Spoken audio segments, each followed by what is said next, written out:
Welcome back to the Inking Out Loud podcast, everyone. Coming at you today for episode 25, we're starting into Foundryside by Robert Jackson Bennett. I'm your host, as always, Rob Santos, joined today by my co-host, Drew McCaffrey. How's it going, everybody? And for today, it's actually just the two of us. So we had a special guest planned, of course, but scheduling problems came up as they do. And we hope to have them on for the next episode for the finale. But for now, really, without much further ado from me at the moment, I'm going to pass off to Drew here so that we can get a recap of what we've read so far. So we're reading, we read and we'll be discussing parts 1 and 2 of Foundryside by Robert Jackson Bennett. It's a relatively new fantasy novel. 2018, I think it is, eh? Yeah, it came out just last year. It's up for a couple of awards in 2019 this year, and let me tell you, I think it's deserving of those nominations so far. So this is a fantasy series, or the first in a fantasy series. I believe the second book is planned for later this year.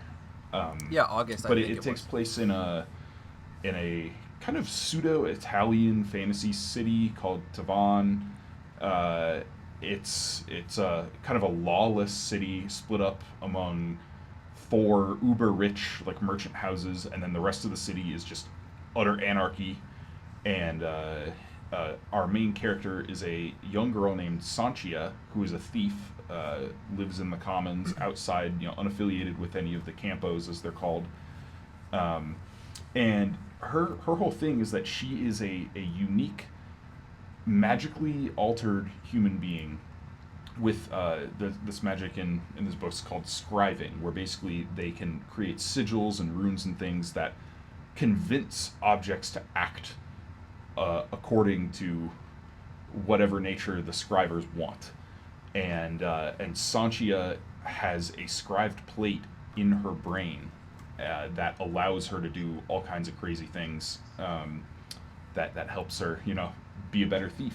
Yeah. And the story opens with her taking a very dangerous job to steal a safe and deliver it to an unknown patron, and it would pay very handsomely. But of course, things don't go according to plan. Sanjaya opens the safe, discovers that what is in it is a key that can open anything, and it will talk to her. And it's named Clef, C-L-E-F. And I think there's some parallels that we're going to be talking about later in this episode with Clef. I'm sure there are, yeah. Maybe another book that we've already read on the podcast. But anyway, so she's the main character, but we also have some points of view from a guy named Gregor Dandolo, who is the only surviving son of one of the Campo houses, one of these 4 merchant houses. And he's a sort of upright man of justice, trying to establish a police force in the city and establish laws and things to make it more civilized. And then we also have some bits and pieces from a genius scriver named Orso and his assistant Berenice. So they all get embroiled together in a Campo intrigue, essentially, where one of the other houses has discovered this ancient technology. They're called the Hierophants. They were advanced scribers. They could do things that nobody today can do, and they're trying to recreate some of that technology and basically take over the city and potentially the world. And where we left off, the group of Orso and Berenice and Gregor and Sanjaya has hatched a plan to break into the mountain, the big fortress of this other Campo house, and steal their technology to prevent them from, taking over. Yeah, that's good. So it's good to know that I absorbed the vast majority of it. Again, once of course I'm reading primarily on audiobook, which has a lot of its own drawbacks. But I did actually buy the text today. I bought it on my e-reader because there was about, I don't know, I was pacing myself throughout the week to end up, around the halfway point is what I expected. And then it wasn't until this morning when I looked at it, I think it was late last night, I looked at it and I was like, oh crap. I mean, I'm in chapter 17 and I'm already halfway through. So I believe it is 63% of the way through the book where we left off. I did the math with the audiobook, and it was, to me, it worked out to like 66.7. So it was like exactly to the 2/3 point, but I didn't actually look at what it was on the e-reader. There could just be some discrepancies there, but it was, for all intents and purposes, about 2/3 of the way through the book. So I decided I'm not going to finish this on time if I'm going to be going on the audiobook. So I just bought the e-reader version as well. You know, it came to like $15 or something Canadian. And boy, did my comprehension really like improve like significantly once I, you know, in my interest, definitely once I got into the text. It's just so much, I don't know, so much more immersive because, you know, just listening to the audiobook, it's hard to just sit there and listen to something without doing something else with your hands. At least it is for me.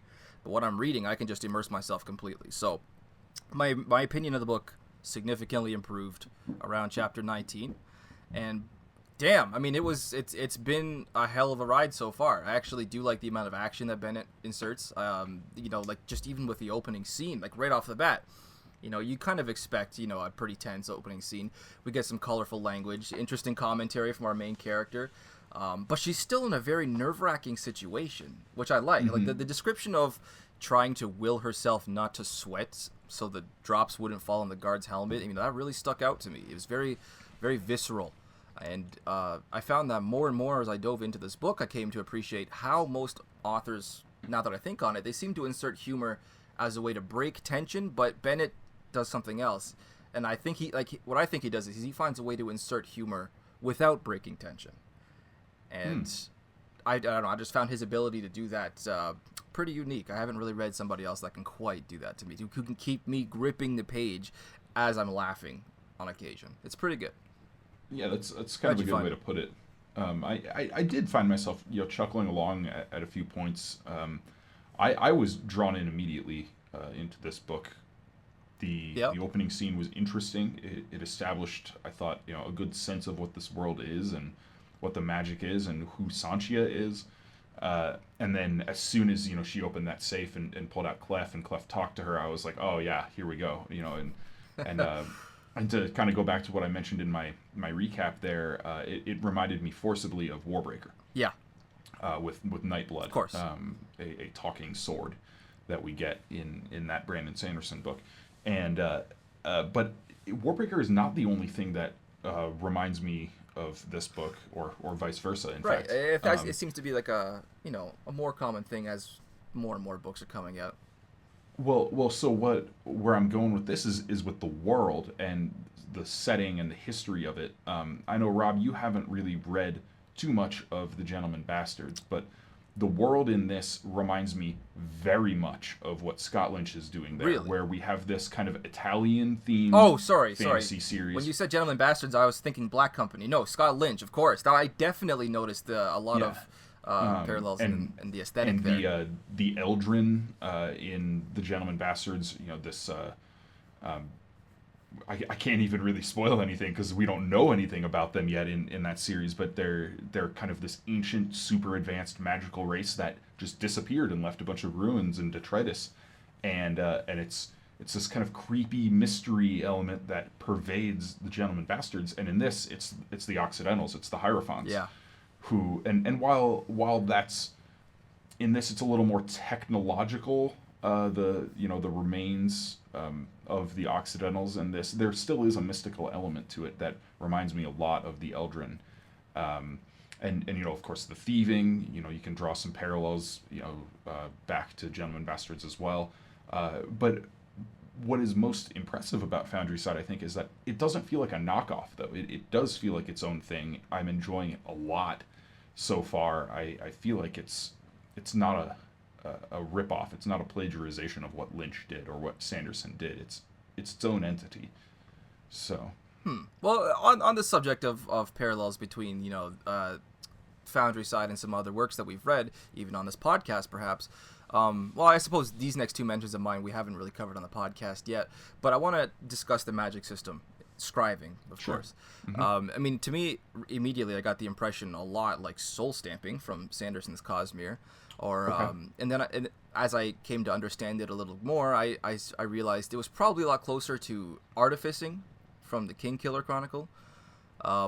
And I guess this is my question here to you, Drew. You being more widely read than I am, is this like just kind of like actually a trope that I've simply been unaware of until now? Like marking objects with ancient symbols or languages to kind of change how they interact with reality? Yeah, I mean runes. They're runes. It's simply Yeah, warning okay. lords. Basically, yeah. It's there's always been this idea of arcane symbols Yeah. causing magical effects. So, in that sense, I guess I kind of found it a little boring to begin with. But you know, I mean, it's still, you can still do some really really cool things with it.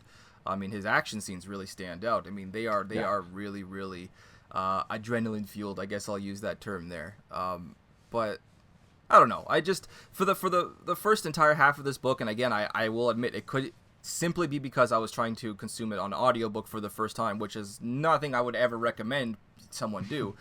You know, a lot of it was falling flat for me until I picked up the text version, and then it was immediately a different book to me.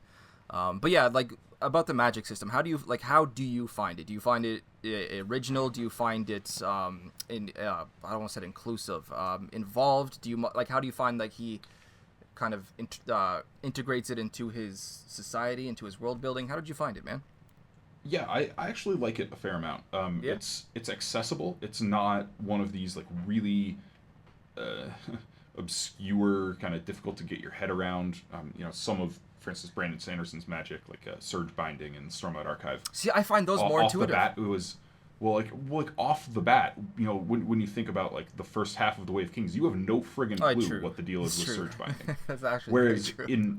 in Foundryside, we get a very quick, comprehensive, easily accessible understanding of what scribing is and how it works. And as the book goes on and we get a deeper understanding, I enjoy it even more because the way he describes how it works. When we get like the fact that these sigils are like in conversation, with these objects and convincing the objects, like the way they have their crossbow bolts that shoot crazy fast. It's because the sigils are convincing the bolts they're 40,000 feet above ground and falling, so they're accelerating, like at a crazy fate, or rather they have already fallen 40,000 feet, and that they're not going against gravity, they're going with gravity, and things like that, or like the floating lanterns that are convinced they have a giant balloon inside them and stuff like that. The descriptions are really really vivid, kind of colorful in a way, and then what I appreciate the most though is the way he integrated it into his society, into into the setting and the cultural consciousness of these people, where it doesn't feel like it's just shoved in there. It feels like a natural thing in this world, that it's even the people who don't have access to scribing depend on scribing. Like we see in the one scene where Ziani uses the Imperiat and turns off that was sigils. so cool. And even in the commons, like where people they don't have scribing, but their buildings are scribed. Their buildings are on rotten wood foundations, but they're scribed to think they're stone. How there's this whole underground society that still kind of studies and still works for the the common good. I kind of love that. Oh yeah, with like Claudia and Giovanni. Claudia and Giovanni are awesome. Yeah. But I mean, like as far as just the common man, they don't have regular access to scribing, but their lives depend on scribing, even if they don't think about it or know it. And when Ziani activates the Imperiat, we see that firsthand, how many people's lives are ruined when all the sigils are turned off in a whatever square mile, and apartment buildings come crashing down, and carriages crash, and all this stuff, and it's really neatly melded into the world and the culture and the city that Bennett has built up here. Yeah, and another thing I really hadn't appreciated, I suppose I would say, about this particular magic system until I actually really started getting into the text version later in our read through for this week, was it's kind of ties to artificial intelligence and how it's not as simple as carving runes, or it's not as simple as having this great thematic knowledge of the language. You also need to know how to program for all intents and purposes, program Yeah. these things to It's convince, programming, yeah. like, for example, Clef, he doesn't just simply unlock the door. He doesn't find the mechanism and open it. He convinces the door that something is wrong or something is right or something has changed. There's a lot of artificial intelligence implications in this magic system, which I really wasn't kind of picking up on and didn't find as cool for the first half of this book as I kind of started to near the end of our read for this week. I thought it was, excellent. Sorry, go ahead. I think that that ties into what we learn about the mountain and how it's Yeah. the building itself is alive, that you know, was and it's intimidating. aware of the people Yeah, for sure. inside it, and it knows who to give access to and who not, and who to give access to certain areas and not other areas and things like that. And so I think that that theme of artificial intelligence is going to get explored a lot more in part 3, which is titled Mountain. So Yeah, for sure. And still speaking on the magic system and just taking a couple steps back to something you were just talking about, Drew, in terms of how he integrates his magic system with his society. I do want to say that I also appreciated how he find ways, he being Bennett, finds ways to make this kind of really subtle, almost commentary on issues in our own world through the implication of this magic system. For example, the confrontation between Ophelia and Gregor. It really exemplified that for me. His mother admits that Dandolo Chartered had once been in the business of scribing humans. And she says to him, I Yes. quote, "It was a different time, Gregor. The Enlightenment Wars were just the beginning. We didn't understand what we were truly doing, neither as ruler of the Durazzo nor the scribers. All of our competitors were doing the same. If we hadn't pursued this as well, we might have been ruined." yeah. Wow. Yep. That's pretty eye-opening right there, isn't it? Yeah. I will say his kind of social commentary things aren't always as deftly done as that. I did find it fell flat a little bit with the whole, like, women aren't allowed to be scribers. Oh, yeah. Yeah, definitely fell a little bit flat for me there. Especially because it was Totally forgot about that until you mentioned they it. were scribers. Like, women were in their ranks and hired, and then just for no reason, Just recently, yeah. they're not allowed to do it anymore. And it's like sure, if you want to make a societal change like that, you want to have some sort of commentary on sexism, go for it. But, like, there's got to be a reason in world, Consider right? Like, the implication you know, of suddenly losing half of your scribes. yeah, like- scribers. Scribers, yeah. Like, I just... But the fact that there was just no reason for it, it was just like, oh, well, like, it happened because the author wanted women to be ostracized in this one thing. Question, really, Like, there was no in-world reason for it. really quick before we continue with this particular point. Have you finished the book? I forget, because I think I heard you mention it in one of your previous newsletters. I can't remember if you said you had finished this book before or not. No, I was in the midst of reading. Oh, okay. Are you Yeah, as far now as you had been before? I stopped at the end of part 2. Yeah. Okay. So going from here on out, you and I, we have no further knowledge, both Correct. of us, in this. Okay, cool. Because for all we know, I mean, there could be a reason. Who knows? Like, I mean, yeah, there could be, but it would just be. thus I can't far, think of one that through, would. you know, Yeah, that would through be 2/3 of the book, just- there is no perceivable reason. Yeah. Agreed. And again, you know, like, it's I hate to always do this. I hate to always tie things back to Brandon Sanderson, but It's he's okay. always such a good It's example. kind of par for the course Like, at this point. For instance, in the Stormlight Archive, where we have a very heavily segregated society where men are not allowed to read and write, but women are not allowed to bear arms. And as we read through it, like, we discover that there are good societal reasons. Well, maybe not good, but there are societal reasons for this. And, like, it was a power dynamic. It was kind of a power play where, like, the men, you know, wanted control of the shard blades, so they instituted this, you know, kind of cultural norm where women have to, like, cover their left hands and aren't allowed to, you know, and then the women are like, well, if that's what's going to happen, then we're going to take over literacy. And, like, Yeah. and it was this, you know, dynamic going on Yeah. that I just don't see here in Foundryside. Exactly. That was a dynamic. There doesn't seem to be any dynamic with how this particular sexist implication was just, you know, thrust upon society. It's just like, hey, by the way, you know, only men can do can be scribs. It's like, oh, okay. And what about all these women? Like, take Claudia. She's genius. I mean, she's not, like, quite on Orso Ignacio's level, but she's damn good at what she does. And Berenice, even. Yeah, Berenice. Oh, I have Oh, something to we'll discuss talk about about her. Berenice later. Yeah, definitely. But I don't know. I just and I hadn't actually remembered my particular gripe with that until you brought that up. You're right. That particular that little bit did kind of fall flat to me. The fact that they just, without any kind of context or reason, supposedly just decided, women can't be scripts. Yeah. I don't know. Well, speaking about, characters. Yeah. Here, let's move on from the kind of world building stuff into Cool. characters. Let's talk about Sanjaya. Yes. Let's talk about our main character. Cool. Do you want to start us off? Sure. She is in a lot of ways the kind of teenage female protagonist that we've come to expect in more modern fantasy. There are aspects of her that remind me of Vin from Mistborn. There are aspects of her that remind me of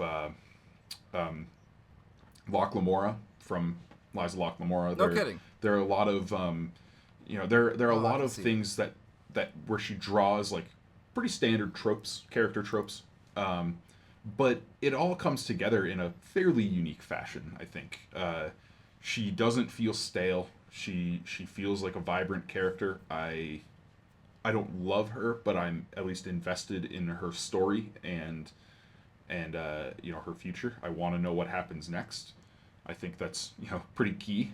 I wouldn't be enjoying this book as much as I am were I not invested in her. I think the powers that she has are really compelling. I think Bennett's done a good job with giving advantages and drawbacks to both of them. But in general, she's fun to read, and that's the most important thing. Huh. Okay. Well, I'll start off by saying that I thought it was an interesting choice, starting the narrative, at least in an introduction to Sanjaya's character, with a very tense scene based around money. I mean, she's not fleeing or fighting for her life. She's not trying to escape some prison or save somebody. I mean, she's whispering 20,000 duvals. 20,000 duvals for, try to convince herself to continue on with whatever crazy course that we're going to find out she's been on. But and going forward, before I continue with my impressions on her character, I forgot that I actually do have a question to ask you about her character. And that question is, how did you feel about Bennett opting not to give a description of Sanjaya until chapter 3? I was pretty okay with that. Yep. Because the simple fact of what she was doing in those early chapters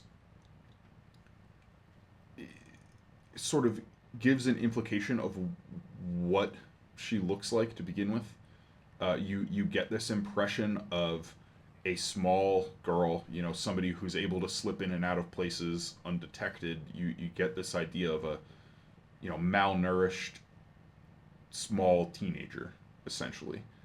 And of course there's a little more to it as we discover as we go on, where she's not as small as we thought. She's pretty muscular, she's strong. But I didn't have too much of a problem with it.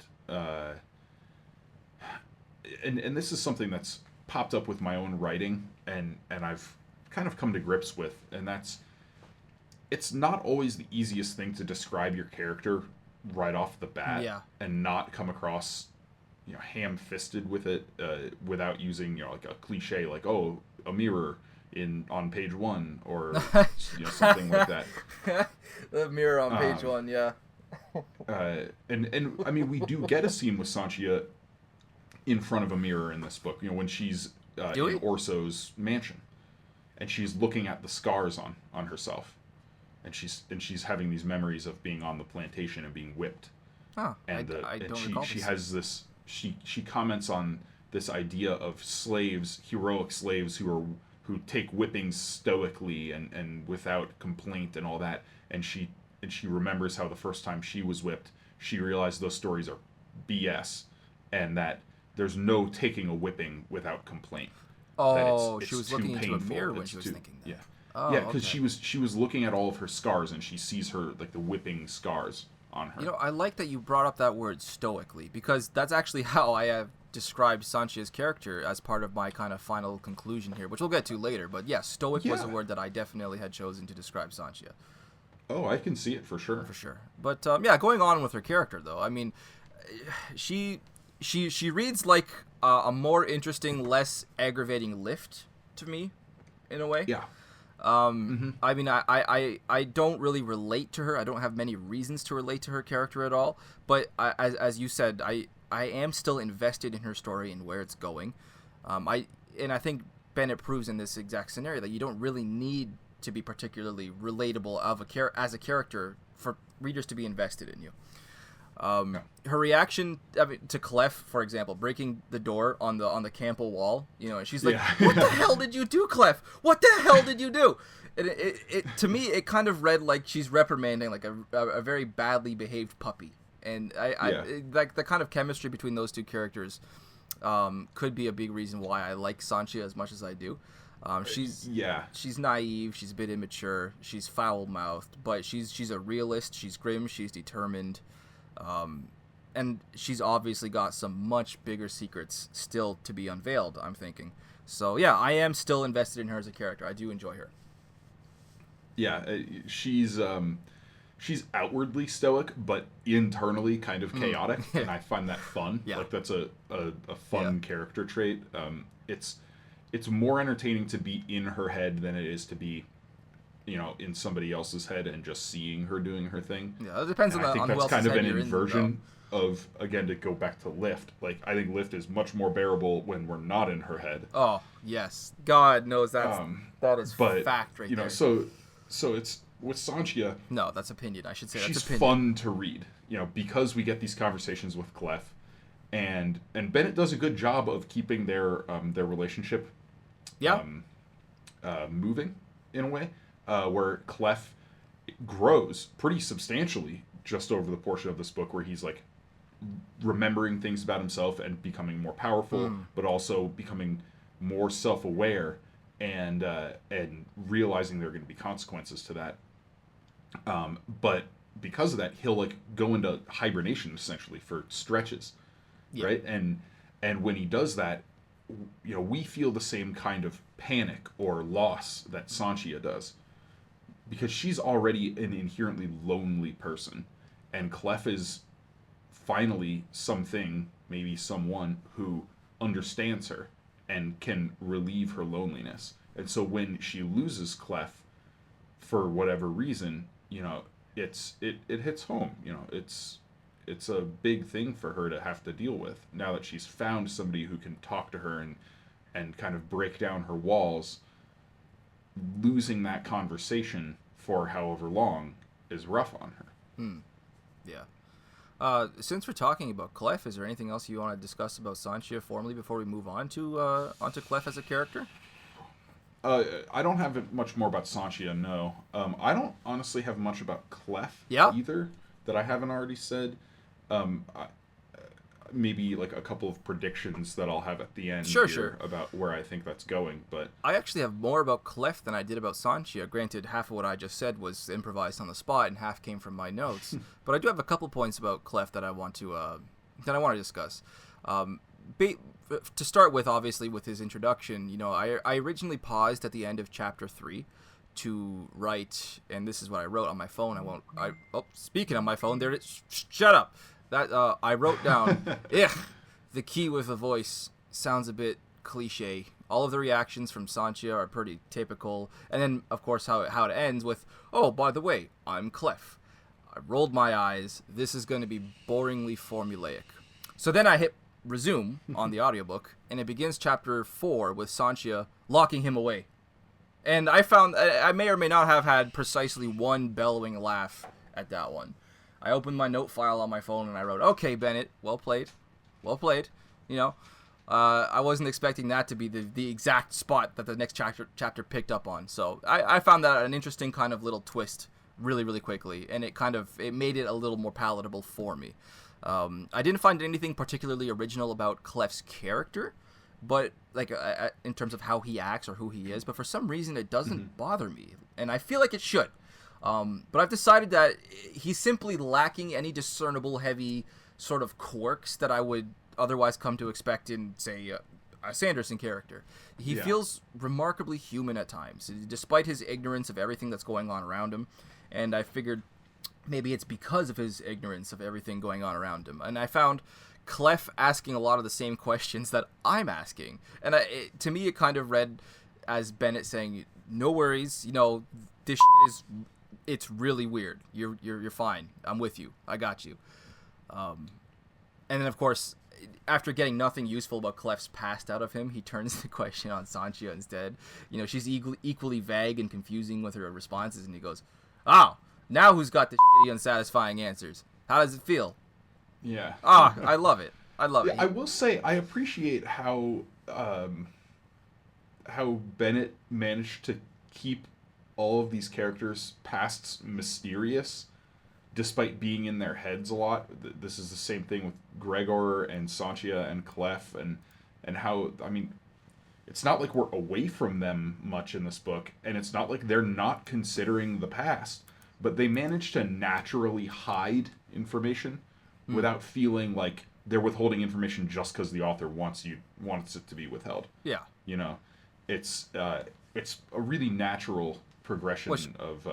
Honestly, I think it's something that Brandon Sanderson could brush up on a little bit. Yeah. But one thing I will say about Clef is that I liked the motivation he developed in part 2, where as he became more self-aware and started developing more of a personality, he has this thirst to achieve something and to do something big. Yeah. And it's a sort of fatalistic thing, because he realizes the more he is used, the more that magic comes into play. The more self-aware he gets and the more powerful he gets, but also he'll burn out. That there's a limit on how long this can last.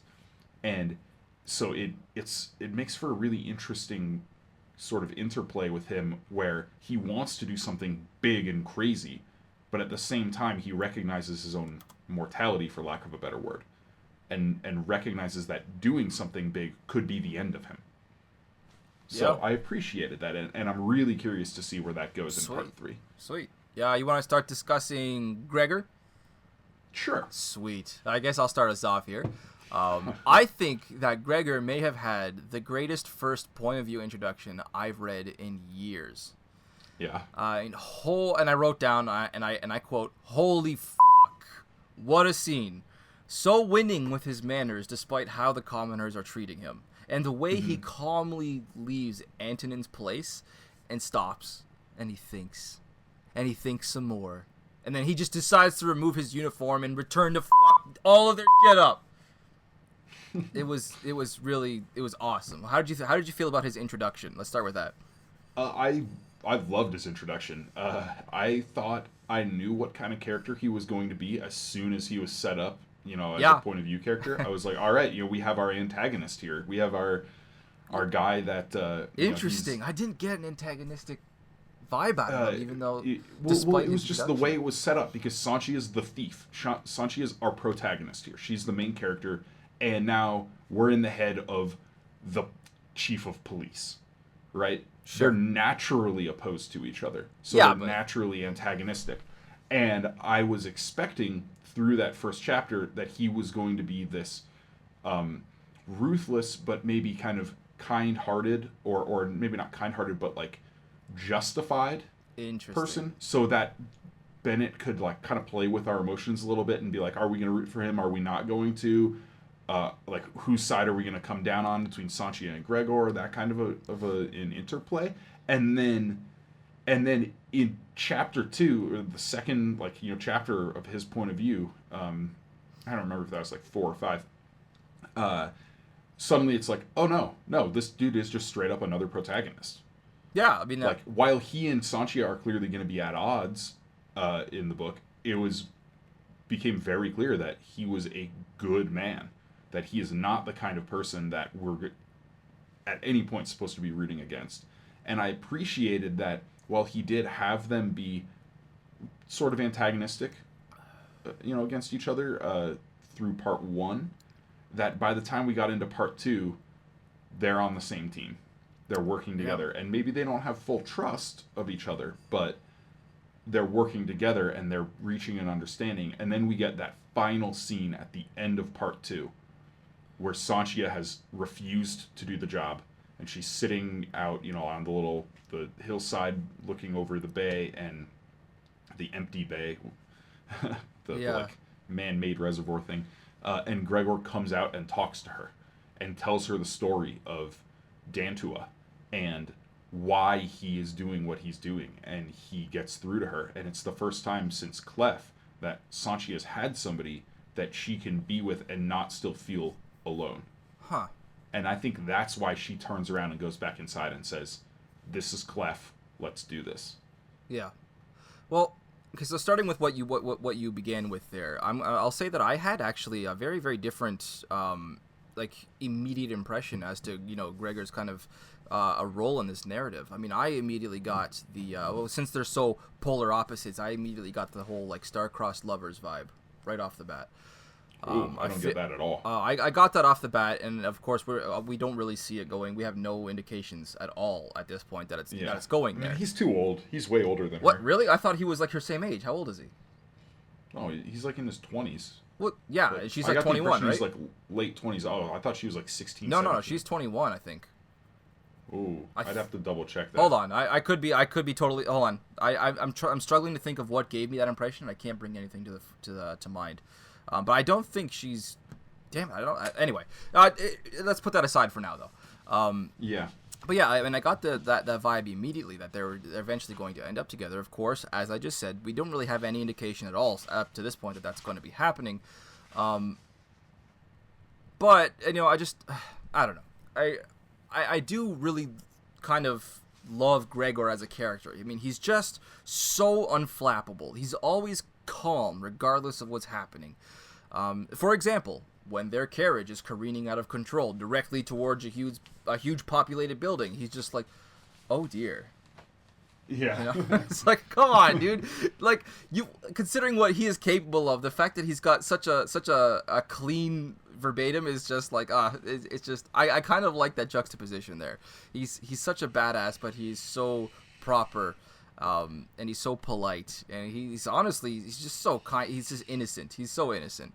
Well, no, you can't call him innocent, no, because going into my next point here, I guess, is exactly why, and I want to say that I found that Bennett's prose really shines when we get points of view from Gregor.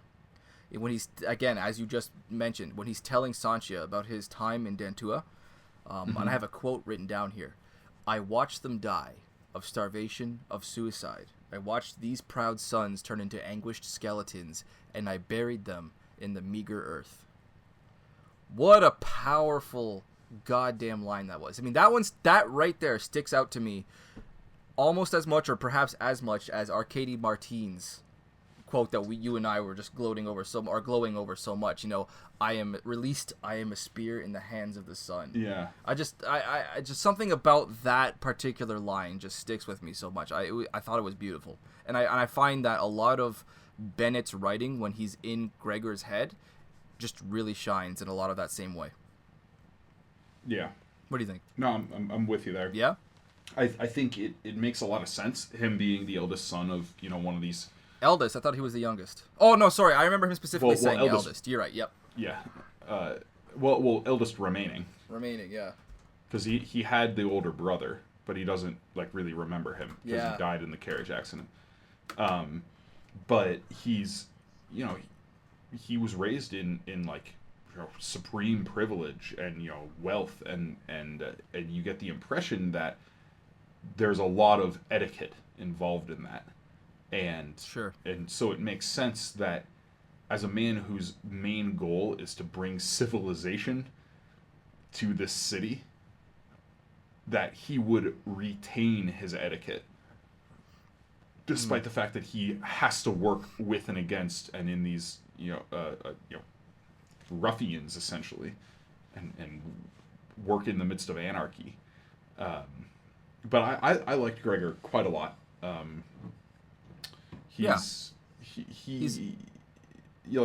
really came over to his side where I was like, all right, yeah, I'm a fan of this character.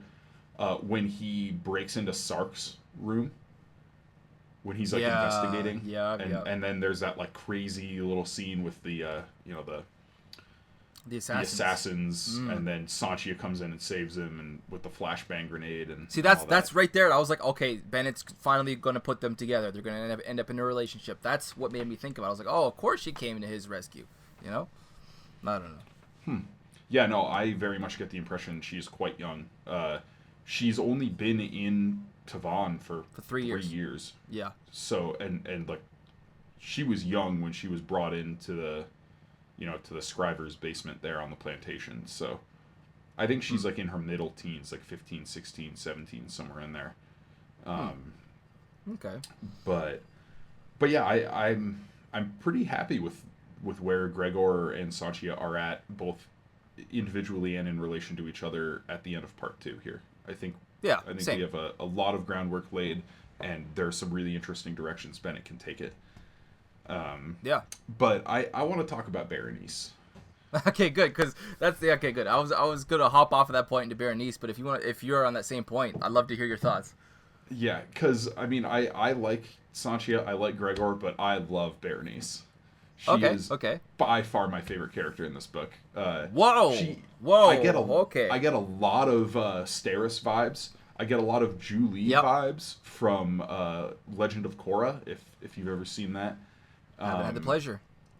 She and Orso have a similar, not the exact same dynamic, but she and Orso have a similar dynamic to Varric and Julie in The Legend of Korra, where he's like, this sort of eccentric genius, and then he has his assistant, long-suffering... Is that an anime? It's not technically anime. It's an animated show. It's like the sequel to Avatar: The Last Airbender. Yeah, because I was struggling to think of why I was, thinking of Avatar: The Last Airbender when you said The Legend of Korra. Yeah. Okay. So I knew they were involved somehow. Korra is like the next Avatar in the line. Takes place like a few decades after the end of The Last Airbender. Really? That's awesome. I didn't know that. Cool. Okay. Yeah, I mean, The Legend of Korra is generally a good show. It's a little hit or miss in some seasons, but at its best, it's very, very good. But anyway, with Berenice, she has... She has this put upon sort of long-suffering efficiency to her, right? She's depended on by this eccentric genius, maybe a little too much. I like that. Yeah. And but she also recognizes, like, this is kind of where I belong. Like I'm doing this for him, but also for myself. And she's using it as an opportunity for advancement. She's and she's a hard worker. Like she puts in the time. She applies her talent, and where it came in kind of the Steris thing for me was how she talks about how she's ready for anything. She's like, I'm always over prepared. Like she has. Did we just break into? I can't believe we just break into a foundry with some you had in your pockets. Yeah. She's just so prepared all the time. I did get a bit of Steris out of her too. Yeah. Now I'm not gonna say that she's like. I don't think she's on the autism spectrum or anything like that. I don't get that impression from Berenice. I think she is fairly well socially adjusted. She's not like she doesn't strike me as like a savant or anything. Oh yeah, Steris is definitely autistic. What? Hold on, I didn't get that vibe from her at all. I thought she was just kind of really quirky. Has Brandon actually come out? This is a conversation for another day. But yes, she's autistic. Oh wow, cool. Okay, I guess I'm still learning new stuff about Sanderson. Look, even in a podcast about Robert Jackson Bennett's Foundryside, I'm still learning stuff about the Cosmere. Look at that. But yeah, with Berenice, she's just fun, like yeah, she is. In some ways, she reminds me of 3 Seagrass, even. Okay, yeah, I can see that. Like, she's really loud here. Just really fun to read about. I really hope we get more with her going forward. She's endearing. That's kind of the biggest thing. Interesting. Yeah, endearing. I would agree with as well. I personally want to say that. I mean, I don't have a lot to discuss about Berenice. I just have some very specific things. So a few. I want to say that for the first half of what we've read here, maybe just the entire first half of the book, really, so maybe a little longer, I was a little suspicious of Berenice. she's too smart not to suspect that Sanjaya is hiding Clef by now, which is what I wrote originally. But of course, by the end of exactly the scene that we left off on, I was like, oh, okay, so she knows. But actually, reading her on the page, I no longer really got too much of a suspicious vibe out of her. I did like a lot of the chemistry between Sanjaya and Berenice. So as they're breaking into the foundry, there's that line, that Berenice asks her, "Still feeling experimental?" And Sanjaya says, "I've done dumber shit in the past few days." I do love their chemistry there. I want to say, I think it's funny how you mentioned that you were a little suspicious of Berenice. You gave a little chuckle when I said that. Why is that? Well, I just compared her to Three Seagrass from Memory Called Empire. Yeah, that's true. Back to the that's first true. episode I did. of Memory I Called was Empire, suspicious. I was like, I'm a little suspicious of Three Seagrass. Oh, you were. That's right. I loved her. That's right. I was the opposite. I was in love with Seagrass. I loved her too. You did that. I think I did that too. Episodes too. I'm gonna continue to do that. But no, like I loved her, and I was suspicious of her because I was like, I feel like I love her too much. Like she's too endearing. Yeah, and I think there's a little bit of that in this too. I'm hoping once again that I'm wrong, well, but I really there's just that nagging thing. Like I love Berenice, but there's like some wonky stuff going on inside the Dandolo compo, and like the fact that the Ziani had access to like the workshop, and like the and like how did they manage to like plant that the audio scribing? I feel like there has to be some sort of inside job going on. And then we got the scene with Ophelia, and we find out that Ziani like has their own foundry in the Dandolo campo. Yeah. Like there's something weird going on there. So. Well, since we're still on Berenice, before we get off of this subject, and I wanted to ask this question: did I spy with my little eye, perhaps a little bit of eroticism between Sanjaya and Berenice? There was a moment in chapter 18 when, and I wrote down the quote: Sanjaya glanced sideways at Berenice and caught a glimpse of smooth, pale shoulder dappled with freckles, and tawny, moist hair clinging to her long neck. No, she thought. Stop. Not today. What do you think? Yeah, I did pick up on that as well. I'm getting a little more between those two than I am between Gregor. Oh, Gregor, yeah. And Sanjaya. I don't see there's anything there with Gregor. See, I'm still really in my don't head know canon. what They're to almost think, the same age. because Sanjaya is like, she's almost because of her condition with the scribing, and like she can't touch other people without like unbearable sensation, and so she almost comes across as like asexual. Yeah. Sure. But like I think she'll get over that, though. To be asexual kind of a thing. Like makes active choices. And I think that was what that little scene there was with Berenice, where she's like, Sanjaya describes her in that way and then says no. Yeah, well, not doing this. And that could present in the future a major obstacle that is going to be, in her life, or at least in the future. It could be up to this point for all we know. Obviously, she's telling herself, no, stop, not today, for a reason. But I honestly think that whatever's going on with her condition, and as the story progresses, this is, I think I read today that this is the first part of a trilogy. Yes. I really think that whatever condition she has going on with her scribing as a human being, she's going to get over, and it'll be a major turning point for her character when she gets over this kind of fear of touching other people, or not just get over the fear, but when she gets over the consequences of touching other people, and it's going to open a whole other world for her, and kind of start I don't know, a puzzle of her trying to figure out who she is. I don't know if I want her to, have those consequences removed, because that makes her powers more interesting, that there's a give and take there.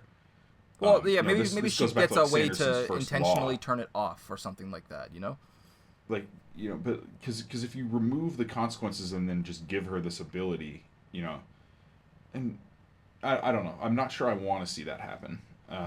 I think it makes her Or at more least interesting I hope as if a it does character. happen, there's still you know, a balance in some way. Sure, Yeah, sure. But I do think that's you know, it's a good observation. I did also pick up on that where I was just like, huh, interesting. You know, where Yeah. she described Berenice in At this no very point does she. glowing Yeah, way. exactly. Just with Berenice in that one little moment. So yeah. Anything else about Berenice in particular, or do you want to move on to my favorite character, Or so? Orso Ignacio? You probably knew he was my favorite Yeah, character I as soon did. as you I read him. did. Yeah. Oh my God, I love Orso Ignacio. He's hands down my favorite character in this book. He is Yeah. everything that I was kind of. No, I can't say this for a fact, but he is, I think, a better version of what I think Sanderson was trying to accomplish with Cobb. With Cobb? Yeah, Yeah. I knew you were going to say that. You know me so well.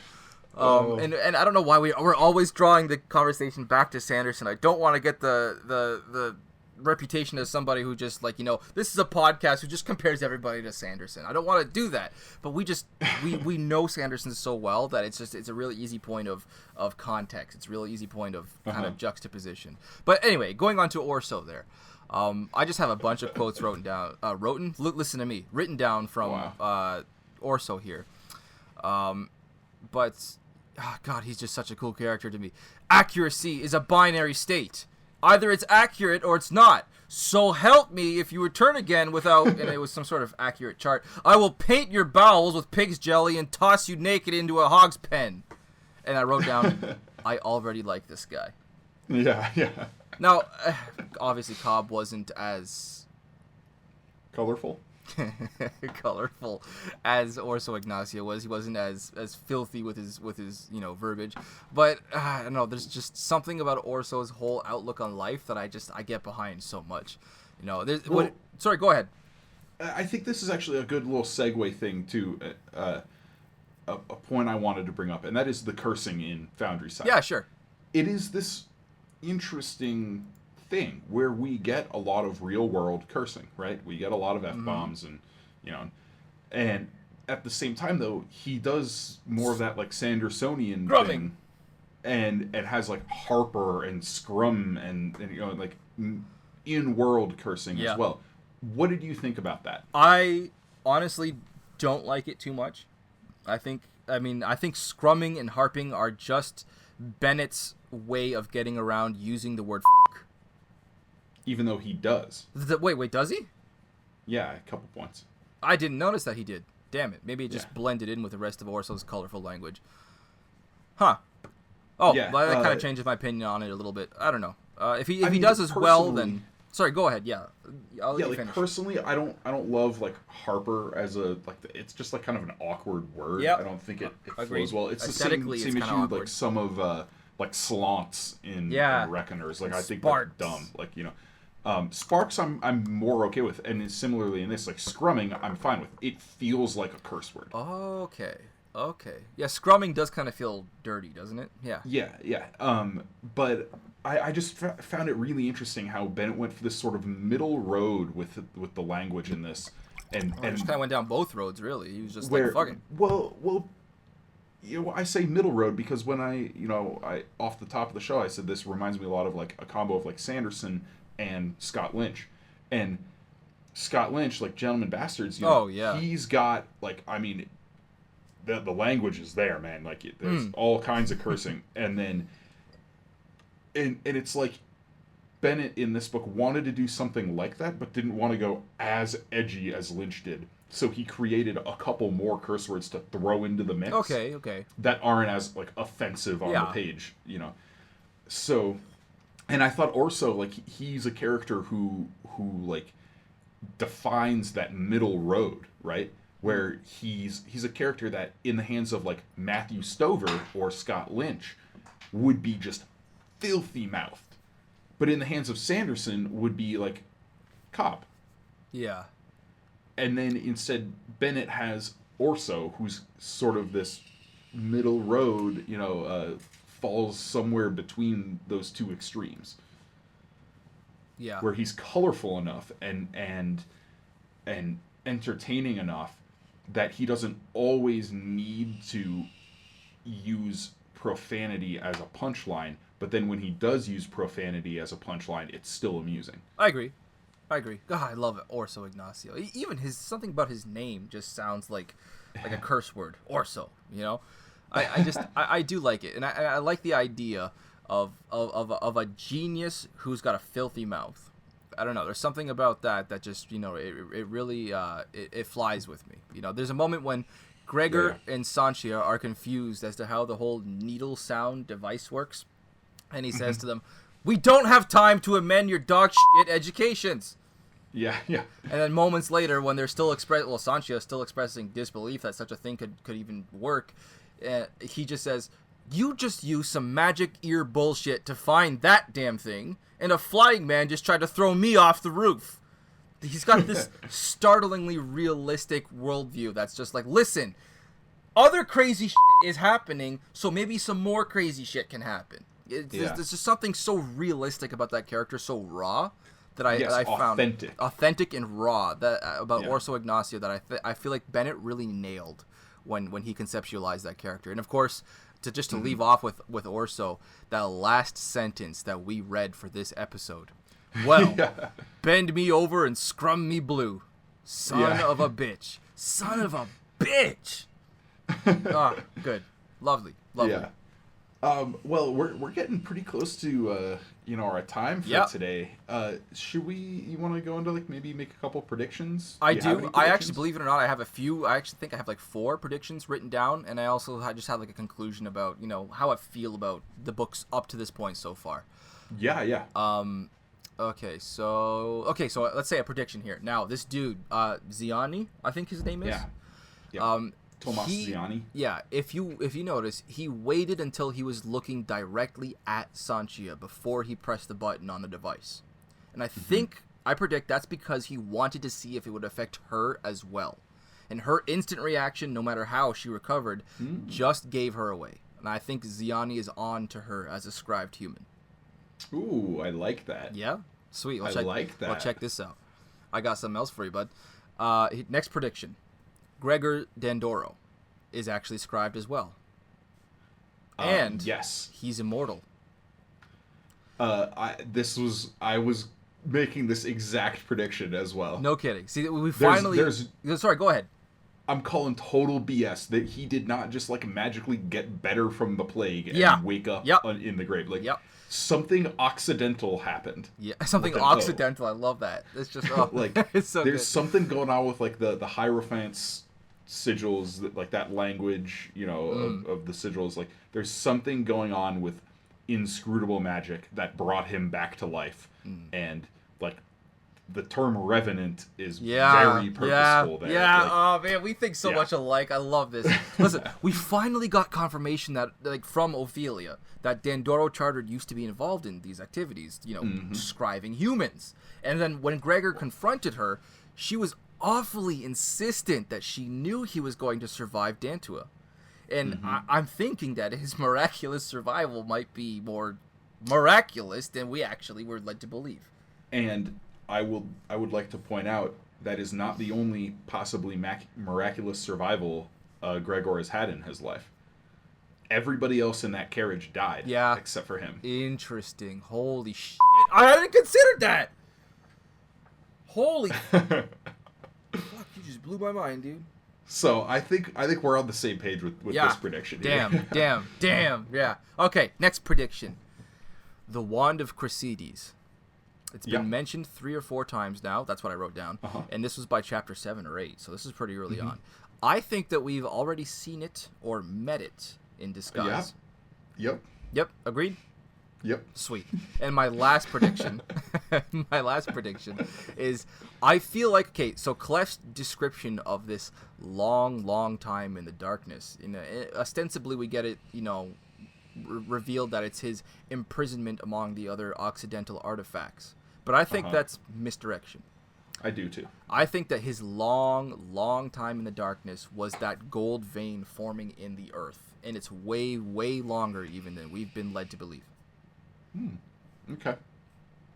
So he's All still... right. and I guess I want to throw one more on there, since we're on the subject of Clef. I don't think he was originally part of the key. I think he was a person. And I think he is still going to be definitely a person. He's going to come out of that prison, that cell that he's in, that Occidental... you think he'll be like re-embodied? I think he will be re-embodied eventually, in some other way. Maybe not as a human, but in some other way. Okay. So yeah, that's the end of my predictions.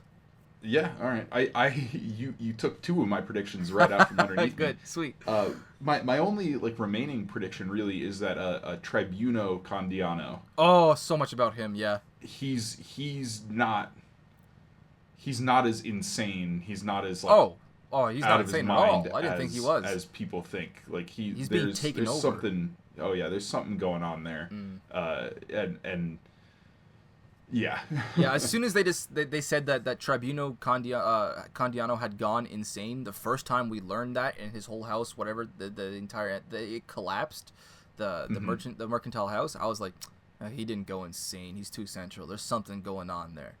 Yeah. And you find out that, of course, Orso Ignacio used to work for him.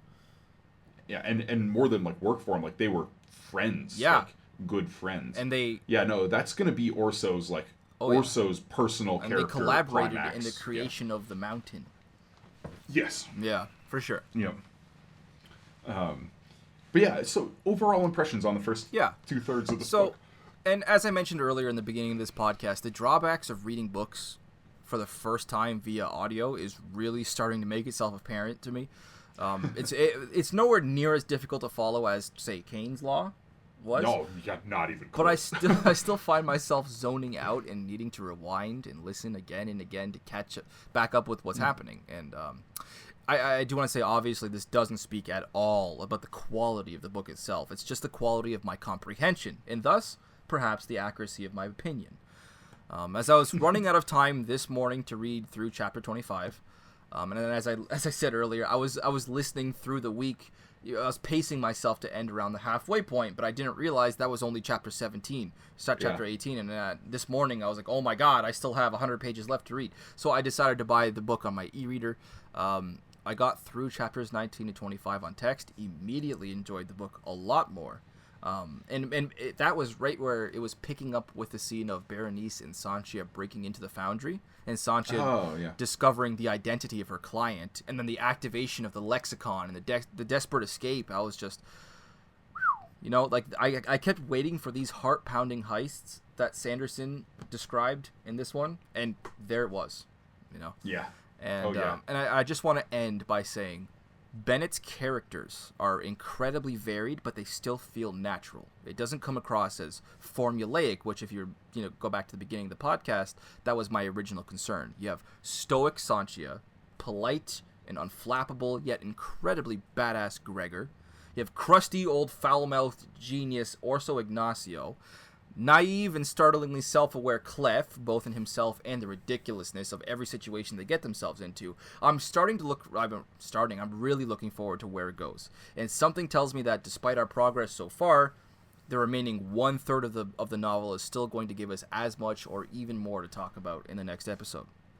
Yeah, I'm excited to see how this ends up, especially because, granted, this is not Brandon Sanderson writing this book, but it is a book that has a quote from Brandon Sanderson on the cover. Yeah.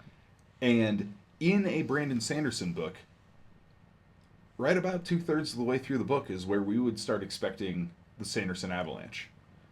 And good point. part 3 of this is called The Mountain, and it's going to be they're breaking into the mountain, I didn't actually look ahead. Is there a part 4?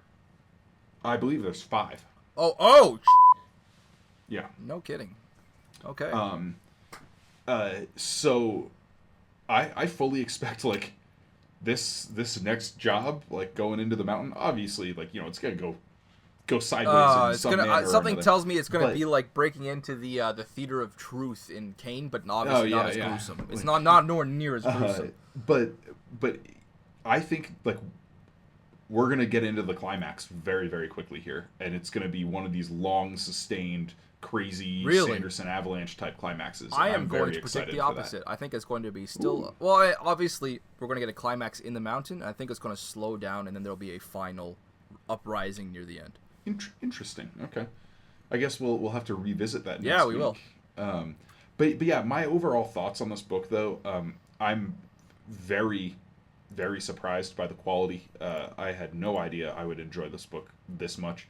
It was a fun departure from like, the other like newer book that I read recently was A Memory Called Empire, which I loved. Yeah, awesome. This is again a very different kind of book, very different writing style. This is more of like a rollicking, fun, action-packed thing, where A Memory Called Empire was a more like introspective. Yeah, it was a step back kind of observation of the beauty of and was a lot more focused on language. the writing and the craft of Arkady Martine in that. And so Foundryside has just been a blast to read, and I'm just surprised. I do need to ask, have you read The Divine Cities by Robert Jackson Bennett? Nope. Okay, yeah, I haven't either. I don't even know what that is. It was his first trilogy. He has a trilogy out already? Yeah, I've heard really good things about it, and I never got around to reading it. But now I'm like, oh wow, maybe yeah, something else to put on the list. Maybe I gotta go check this out here. Yeah. Like, as my maybe not immediately for the podcast, but maybe that'll be like my summer reading, for the next month. I can't believe you have time for reading outside of the podcast. Holy crap! You are inhuman, dude, I'm reading my 4 friend. books right now. God damn. Anyway, but yeah, this is it's living up to the hype, and I'm very happy, to get that, and it makes me, a little more curious about checking out other books that Sanderson has supplied cover quotes to, because I haven't read any other books like that. I know of one other book. I can't remember the author, but it's called like An Alchemy of Masks and Mirrors. And there's a Sanderson quote on that book. Didn't he quote one of his former students' books? Oh, probably Brian McClellan.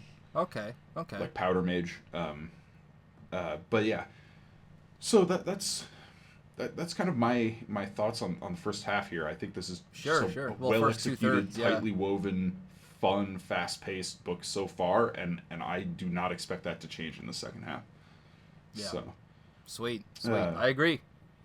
Yeah, so let's move into the final draft here. Okay, I'll start us off since I have the boring choice once again. I had mentioned a couple weeks ago, maybe it was just last week, I can't remember. I was on the ketogenic diet. I was just foregoing beer in favor of water. I've kind of slipped a little bit in that. Keto. If you're sticking to actual keto, it's just so hard. I've started allowing a little bit more sugars and carbs in my diet, not a lot more, but enough to allow for dark liquor. So for today, making its return for the podcast, the Alberta Premium Canadian rye whiskey, mixing it with a little bit of water. It's just I don't know what else to say about it.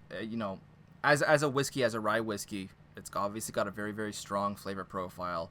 Kind of hard to sip on its own unless you mix in a little splash of something else. Make it water. Don't you dare mix it with anything else. Yeah. But yeah, I mean, God, it's a reliable choice. If I'm drinking a whiskey, it's either going to be a Crown Royal, probably going to be an Alberta Premium, or if I'm feeling pretty ambitious, I'm going to be drinking a Scotch, usually a Glenfiddich. But for today, the Alberta Premium definitely did me good. Nice. What about you, dude? Nice. So, I actually need to amend something. I had a note here to talk about this earlier in the podcast. I forgot to do it. No, hit us up, talking about the city itself, right? And this socioeconomic setup going on, where there are these 4 mercantile houses, the Campos, that dominate, and the driving force behind this plot really is greed, right? It's unchecked greed, and that's where this whole plot with the Imperiat and Tomas Ziani's adaptation of Occidental scribing technology is leading, where he wants to just take over. And you brought it up as well with that scene with Ophelia talking with Gregor about the slave plantations. Yeah. And and her excuse saying like, oh, well, we had to have slaves in these plantations or we would have fallen behind. And yeah. And it's, I mean, that's such a callous thing to say, like, as if it draws back to a lot of like the Cold War, doesn't it? yeah, like the enslavement of fellow humans is fine as long as you can keep pace with your like financial competitors. Yeah. Like, and so that was necessary to explain my beer for today. Oh, was it now?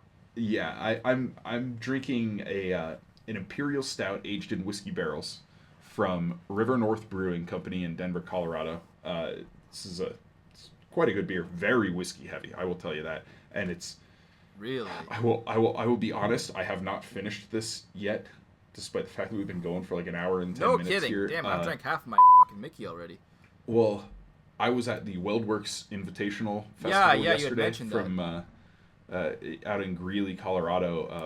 Weldworks is one of the best breweries in the world at this point, and we're very fortunate to have them here. And this festival they put on is praise from Drew McCaffrey right there. Insane. I mean, like, if you know craft beer, if you're getting into craft beer, like, go look at like the Untapped list of all the beers that were there. I mean, like, Side Project, Voodoo, Perennial, Horus, Three Sons, like all these crazy breweries fly in from around the U.S. and bring their best beers. So here's my question: how do you feel today, then, my friend?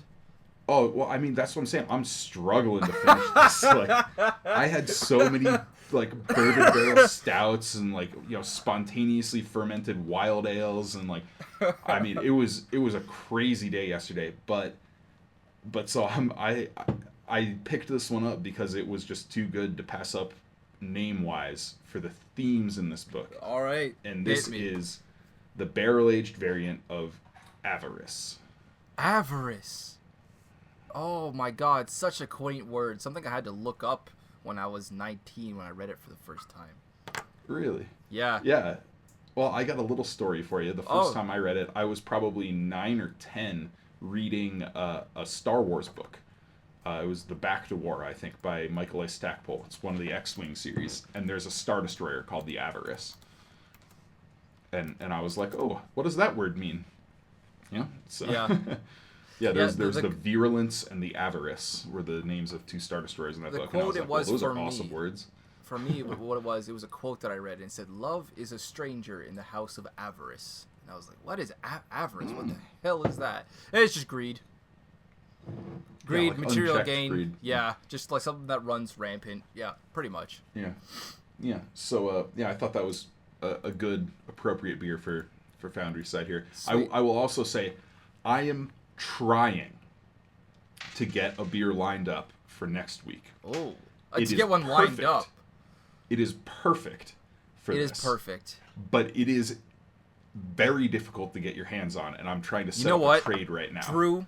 Andrew McCaffrey, right now, what I'm going to tell you, I showed you a beer a couple days ago, didn't I? I showed you a picture of one that I saw in the local liquor store. It wasn't there when I went there yesterday, but to counteract that point, I'm going to get the most useless, dumb beer, and I am going to provide that excellent point of juxtaposition with my choice. I'm going to try to do that next week, and it's also hard to get a hold of because, like I said, I didn't see it when I went there yesterday. I will do my best. I'm telling you, like, this is... you're going to have the perfect beer, and I'm going to have the dumbest beer. I'm going to have to break out some, like, crazy stuff from my cellar to trade for this thing. Like, this is not like your everyday beer. Like, you cannot... The beer I'm trying to get, you cannot buy in a store. Like, you have to go to this brewery when they release the beer, and, like, it sells out right away. Crap. Like, but thankfully, they've done a lot of different variants of it, so there's a fair number floating around on, like, the secondary trade market and stuff. And I'm trying to line up a trade and get it to where I can get the beer in time for next weekend. Sweet. So, holy crap! I really hope I'm hyping this up so much. I really hope I can pull this off. But, sweet. All right. But yeah, so this has been episode 25. Oh my gosh. 25 episodes. Quarter century of Inking Out Loud. And next up we'll be finishing off Foundryside. If you want to get early access to that episode, if you're enjoying this book as much as we are, check out our Patreon. We have got a bunch of awesome benefits, including one tier that will give you early access to our episodes. Yep. So take a look there. As always, I am your host, Drew McCaffrey, and with me is my co-host, Rob Santos. Yo. And as always, thanks for joining us. Thank you, everybody. Peace.